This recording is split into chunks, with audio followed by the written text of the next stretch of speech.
Il tratto della dorsale carnica tra Passo Montecroce Carnico e Passo Pramollo viene coinvolto direttamente nella Grande Guerra.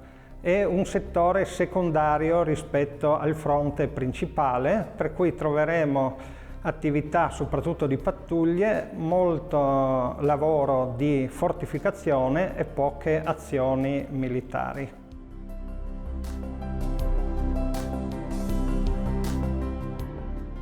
Partendo da ovest, le linee contrapposte salivano dal Passo Montecroce Carnico al Palpiccolo per seguire la dorsale Freikhofen-Parl Grande, raggiungere l'Avostanis, che era in mano italiana, contrapposto alle Cime Coder, scendeva a Passo Pramosio per risalire sulla dorsale Skarnitz, questa alta.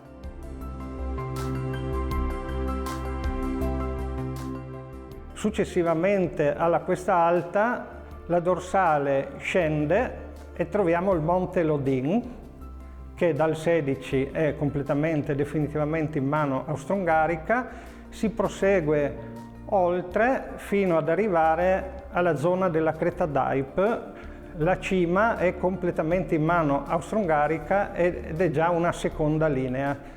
Per arrivare a Pramollo si passa per la sella di Aip, zona ormai di retrovia austro-ungarica. Quindi la linea del fronte scendeva sul versante sud dopo il Monte Lodin e troviamo contrapposta a sud la famosa Zermula, caposaldo fondamentale a bloccare la valle del Chiarsò.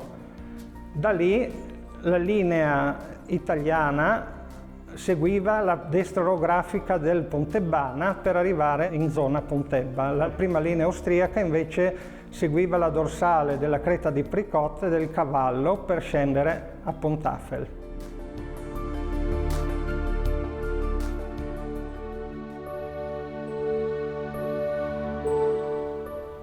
Ci troviamo al Museo della Grande Guerra di Pontebba, inaugurato nell'estate 2019, dove sono esposti migliaia di oggetti risalenti alla Prima Guerra Mondiale, rinvenuti nelle montagne della zona, soprattutto oggetti di vita quotidiana e dell'individuo del soldato.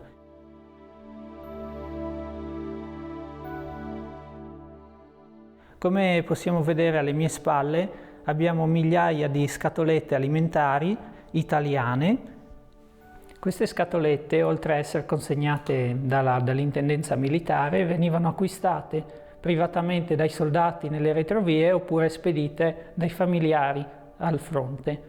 E dopo il loro utilizzo venivano trasformate il più delle volte in boccali, grattugie, imbuti e lumi.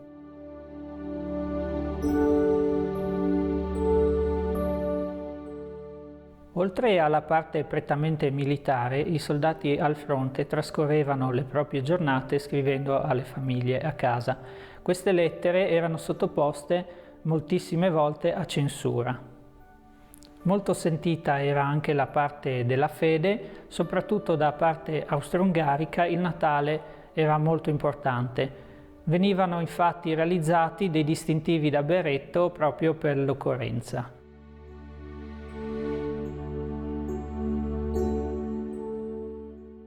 I paesi coinvolti nella prima linea venivano abbandonati dalla popolazione e immediatamente occupati dalle varie pattuglie dei schieramenti. In queste case potevano trovare stoviglie, piatti, materassi e tutto quello che poteva essere utile al fronte. Oggetti utilissimi ma non prettamente militari.